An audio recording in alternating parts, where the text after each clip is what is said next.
Si en ce moment tu te dis, je vais faire un bilan de compétences, alors, tout un tas de raisons qui te sont propres, moi je te dis, très bonne idée, vraiment. Mais avant de te lancer dans un bilan de compétences, il y a plusieurs choses à savoir qui sont importantes et des choses qu'on ne dit pas souvent et qui peuvent faire toute la différence. Bonjour, moi c'est Marie-Laure, cofondatrice de Gamberge, et aujourd'hui je t'explique 7 choses importantes à savoir avant de faire un bilan de compétences. Parce que oui, un bilan de compétences ça peut être un vrai tournant, un bon tournant, mais avant, il faut savoir dans quoi tu mets les pieds.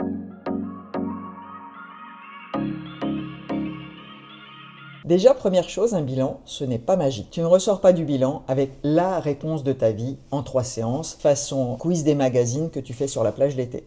Ça ne marche pas. Ça ne marche pas parce que le bilan, en réalité, c'est un processus. C'est un espace pour réfléchir, prendre du recul, tester, commencer à expérimenter. Et surtout, c'est un espace pour construire quelque chose qui te ressemble. Donc si tu y vas en mode on va me dire quoi faire, tu risques d'être déçu, très déçu même. Par contre, et contrairement à ce qu'on croit souvent, et ça c'est le deuxième point,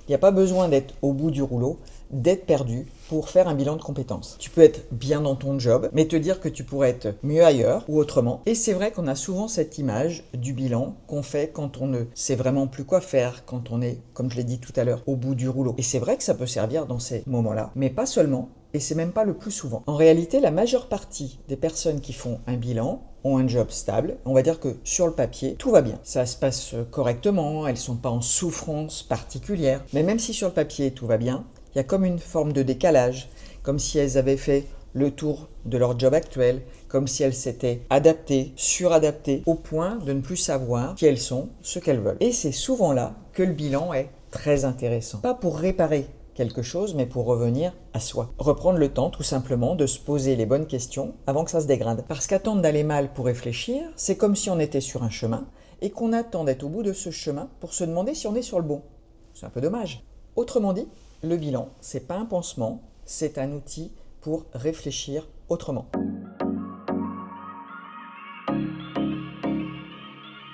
Troisième chose à avoir en tête, non, tous les bilans ne se valent pas. Et je vais être un peu direct. En ce moment, il y a pas mal de consultants qui ne font pas directement de bilan de compétences, mais qui accompagnent des personnes en repositionnement professionnel, qui disent que les bilans, c'est trop cadré, trop standardisé, pas assez sur mesure, et donc que leur manière de faire est meilleure. Honnêtement, c'est une fausse opposition. Le cadre du bilan n'est pas une contrainte. Les 3 étapes clés non plus ne sont pas une contrainte. Ce sont des gages de sérieux. C'est ce qui garantit qu'on ne te raconte pas n'importe quoi, qu'on ne saute pas directement aux conclusions, parce qu'un bilan, il faut structurer avec toi ta réflexion. C'est pas juste une discussion inspirante autour d'un café. C'est pas du tout ça un bilan. Et surtout, cadré ne veut pas dire standardisé. Un bon bilan, il est profondément sur mesure. Et ça démarre dès l'entretien préliminaire. Ce moment où on va comprendre qui tu es, où tu en es, ce que tu viens chercher. Et à partir de là, on va construire un déroulé sur mesure, avec des questions qui vont être différentes, des thématiques différentes, un rythme différent également. Les outils vont changer, les questions également, parce que tu es unique et ton bilan est unique. Donc oui, il y a un cadre dans un bilan, mais c'est un cadre qui structure, ce n'est pas un cadre qui empêche. C'est aussi un cadre qui sécurise et qui permet d'aller plus loin. Alors dire qu'un bilan de compétences est trop cadré, ce serait comme dire d'un architecte qui lit trop les plans. Heureusement qu'il lit trop les plans, l'architecte. C'est ce qui fait que la maison, elle ne s'écroule pas.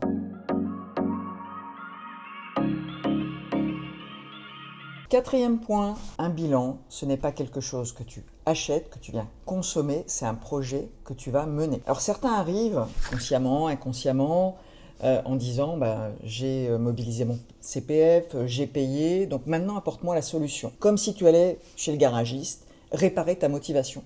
Malheureusement, ça se passe pas comme ça. Et peut-être même heureusement, parce que le consultant, c'est pas un devin qui a une boule de cristal. On va dire que c'est un coach, un entraîneur, un partenaire. Et si je prends la comparaison avec un coach, tu peux avoir le meilleur coach dans ta salle de gym, les meilleures machines.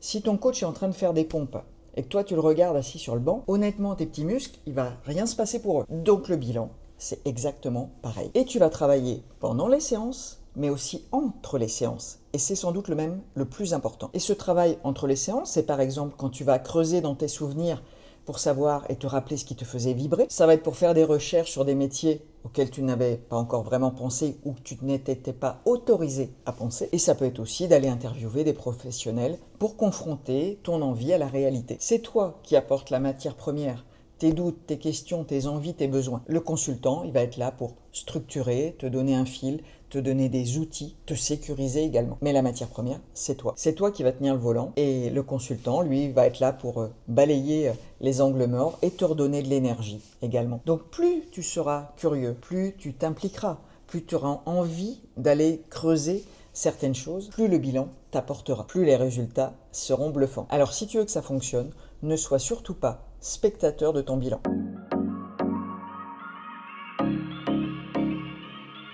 Autre chose qu'on ne dit pas souvent, et ça sera le 5e point, un bilan, ça peut un peu bousculer. Pas forcément de manière violente, mais sous forme de prise de conscience. En fait, parfois on réalise qu'on s'est adapté pendant longtemps, trop longtemps, suradapté, qu'on s'est peut-être même menti à soi-même, qu'on a choisi une voie pour faire plaisir aux parents, aux amis, à l'entourage social, mais que finalement, on n'y trouve pas notre compte. Et se rendre compte qu'on n'a pas osé changer, qu'on fait des choses pour un statut ou par effectivement peur de changer, de se confronter, ça peut être un petit peu violent, ça peut un petit peu piquer les yeux de se faire ce constat-là. D'autant qu'un bilan, c'est pas une promenade de santé où on va te passer de la pommade.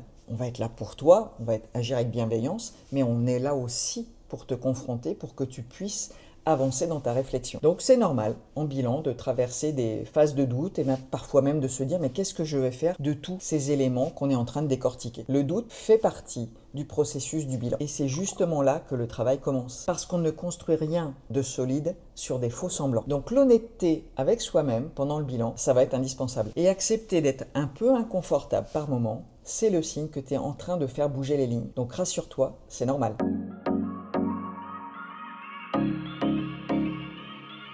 6e point, et c'est celui qui va t'enlever une bonne dose de pression, qui va te faire souffler, il n'y a pas la voie parfaite à l'issue du bilan. Souvent, quand on arrive en bilan, on se dit, doit y avoir le métier, la mission de ma vie. Et si je ne trouve pas cette mission, ce métier parfait, j'aurais raté mon bilan. C'est un mythe et c'est heureux. Parce que si c'était comme ça, ça voudrait dire que tu es, si je prends l'image, une pièce de pulse qui ne peut qu'aller qu'à un endroit particulier du pulse. Tu n'es pas adaptable. C'est pas vrai. Tu as des talents, tu as des besoins, tu as des éléments, des compétences qui n'appartiennent qu'à toi. En réalité, tu as des talents, des compétences, des valeurs qui font que tu es unique et que tu es aussi adaptable à des environnements différents. Donc non, il n'y a pas la voie unique et parfaite. Et donc le but du bilan, ça va pas être, et bien au contraire, de te mettre un métier sur une étiquette, c'est pour toi. Non, ça va être de construire ce que je vais appeler des scénarios de cohérence. Un scénario de cohérence, ça pourrait être par exemple de repartir avec un plan A, celui qui te fait vibrer plus que tout. Le plan B, une alternative solide au plan A, si celui-ci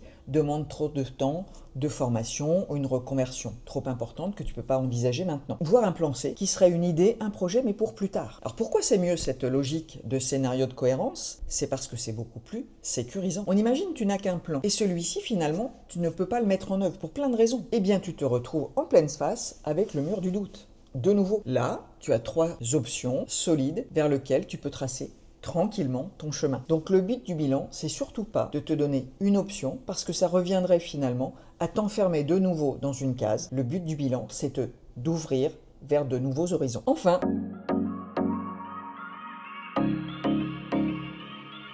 7e et dernier point, le bilan, ce n'est pas la ligne d'arrivée. Je vais même plutôt dire que c'est sur la ligne de départ, le coup de pistolet du starter. Donc le bilan, ce n'est pas la fin, c'est le début. Alors bien sûr, à la fin de l'accompagnement, tu auras un document de synthèse. C'est clair, c'est beau, c'est structuré, mais ça n'est qu'un plan. Si tu ranges ce document dans un tiroir en disant voilà c'est fait, il ne se passera rien. Le changement, il va se passer quand tu vas passer à l'action. Quand tu vas passer ce premier coup de fil pour avoir une information sur un métier, quand tu vas t'inscrire à une formation, quand tu t'inscriras à un MOOC, quand tu indiqueras à ton employeur que tu envisages possiblement une mobilité interne, quand tu réponds à une première annonce, là tu agis et là il se passe des choses. Le consultant, il est là pour te donner l'élan et la direction, mais c'est toi qui passes à l'action. C'est toi qui transformes l'essai. Et ça, il faut vraiment l'avoir en tête parce qu'autrement ton bilan, il sera beau, mais sera-t-il réussi? C'est une autre question. Voilà pour ces 7 points. Si tu avais une vision un peu floue du bilan, j'espère que ça t'éclaire. Le bilan, c'est un outil formidable, vraiment, mais c'est un outil qui demande du courage, et de l'honnêteté. Si tu te sens prêt à faire ce travail sur toi, alors vas-y, fonce, c'est sans doute le plus beau cadeau que tu puisses te faire. Et si tu as des questions sur cette vidéo, sur notre manière de travailler chez Gamberge, alors n'hésite pas, tu peux me laisser un commentaire. Tu peux aussi avoir plus d'informations sur notre site Gamberge. Et surtout, n'oublie pas, c'est normal de gamberger. L'important, c'est d'avancer, pas à ton rythme. Ne te mets pas une fausse pression. Abonne-toi pour ne pas louper nos prochaines vidéos. Je te dis à très vite. Et en attendant, prends soin de toi. Vraiment.